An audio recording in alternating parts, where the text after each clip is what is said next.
के किनारे एक तरफ भुवन कुर्सियां पोंछ रहा है, दूसरी तरफ मंगू अपनी बंडी पर चिकन फ्राइड राइस उछाल रहा है। शांति ढाबे के काउंटर पर चाय छान रही है। मंगू जोर से चिल्लाते हुए कहता है, अरे ओ हाईवे के मुसाफिरों, गाड़ियां रोको और मंगू के हाथ का चिकन फ्राइड राइस खाओ। एक बार खाओगे तो तुम्हारी गाड़ी रॉकेट बन जाएगी। भुवन चिढ़ते हुए कहता है, ओए रॉकेट के पायलट, जरा आवाज कम कर। ये सुकून ढाबा है, यहाँ लोग शांति से बैठकर गर्मा गर्म देसी मुर्गी और रोटी खाने आते हैं, तेरी तरह खड़े खड़े निगलने नहीं। मंगू हंसते हुए कहता है, अरे भुवन भैया, आजकल जमाना 2 मिनट का है। जब तक आपकी देसी मुर्गी गलेगी तब तक मेरा कस्टमर चिकन फ्राइड राइस खाकर अगले टोल प्लाजा तक पहुंच जाएगा। शांति 2 कप चाय लाते हुए कहती है, तुम दोनों की ये मुर्गे वाली लड़ाइयाँ खत्म होने का नाम ही नहीं लेती। चलो चाय पी लो।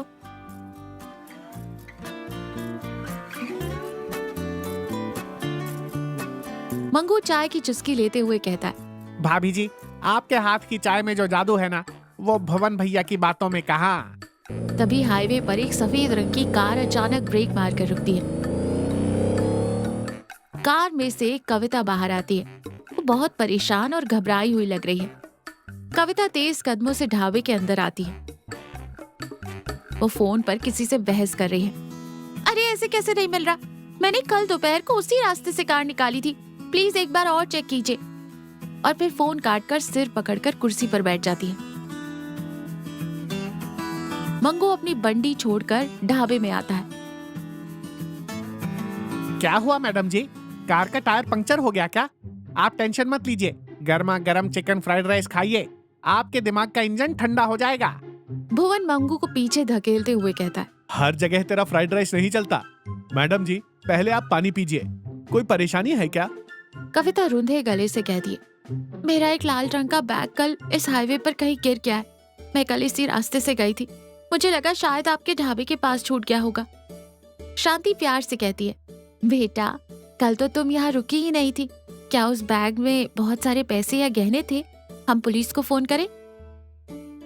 कविता आंखें पोंछते हुए कहती है, नहीं आंटी, पैसे नहीं थे, उसमें एक पुरानी डायरी थी, मेरे बाबूजी की डायरी। वो एक छोटे से गांव में मिलिट्री होटल चलाते थे। उस डायरी में उनके खुद के लिखे हुए स्पेशल नॉनवेज मसालों के राज और उनकी यादें हैं। पिछले महीने ही उनका देहांत हो गया। वो डायरी ही उनकी आखिरी निशानी है मेरे पास।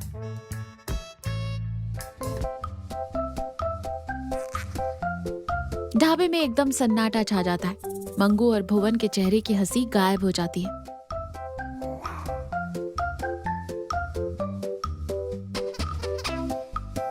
कविता ढाबे के कोने में उदास बैठी है। शांति उसे ठाठस बंधा रही है। बाहर मंगू और भुवन बातें कर रहे हैं। मंगू सीरियस होकर कहता है, भुवन भैया, मैडम की हालत देखी नहीं जा रही। पैसे गए तो वापस आ सकते हैं, लेकिन यादें चली जाएं तो इंसान अंदर से खाली हो जाता है।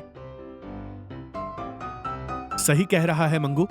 कल मैडम बता रही थी कि टायर में कुछ फंसने की वजह से उन्होंने माइलस्टोन 45 के पास कार रोकी थी। शायद बैग वहीं कहीं गिरा होगा। तो सोच क्या रहे हो? अपना सुकून वाला दिमाग लगाओ और मेरे स्पीड वाले स्कूटर पर बैठो, जाकर ढूंढते हैं। मंगू अपना पुराना स्कूटर स्टार्ट करता है। भुर भुर की आवाज आती है। भुवन पीछे बैठता है। शांति पीछे से आवाज लगाते हुए कहती है, ध्यान से जाना और दोनों खाली हाथ वापस मत आना, बता रही हूँ।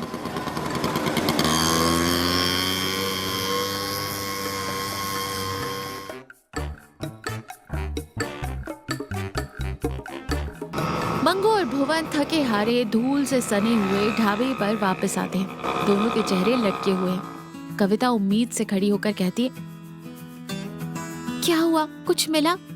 भुवन निराशा से कहता है, माफ कीजिएगा मैडम जी, हम उस माइलस्टोन तक गए, आसपास की झाड़ियों में भी देखा, लेकिन बैग कहीं नहीं दिखा। कविता पूरी तरह टूट जाती है और कुर्सी पर धम्म से बैठ जाती है और रोते हुए कहती है, सब खत्म हो गया।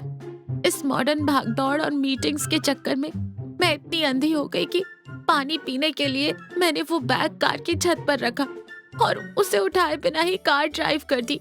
मैं कितनी लापरवाह हूँ। मंगू अचानक कुछ सोचते हुए कहता है, एक मिनट, कार की छत पर रखा था? मैडम जी, माइलस्टोन 45 के ठीक 2 किलोमीटर बाद हाईवे का नया टोल प्लाजा आता है ना? भुवन हैरानी से कहता है, तो अरे भवन भैया, थोड़ा दिमाग चलाओ। कार की छत का बैग हवा से गिरेगा भी तो टोल प्लाजा के स्पीड ब्रेकर के पास ही गिरेगा, क्योंकि वहाँ कार स्लो होती है। और वहाँ सुबह झाड़ू लगाने वाला राजू मेरा पक्का दोस्त है। शांति खुशी से कहती है, तो आप मुंह क्या देख रहे हो, फोन लगाओ उसे। मंगू तुरंत अपना मोबाइल निकालकर स्पीकर ऑन करता है और फोन मिलाता है। हेलो राजू, अरे भाई, कल सुबह टोल प्लाजा के पास कोई लाल रंग का लेडीज बैग मिला क्या तुझे? हाँ मंगू भाई, मिला था।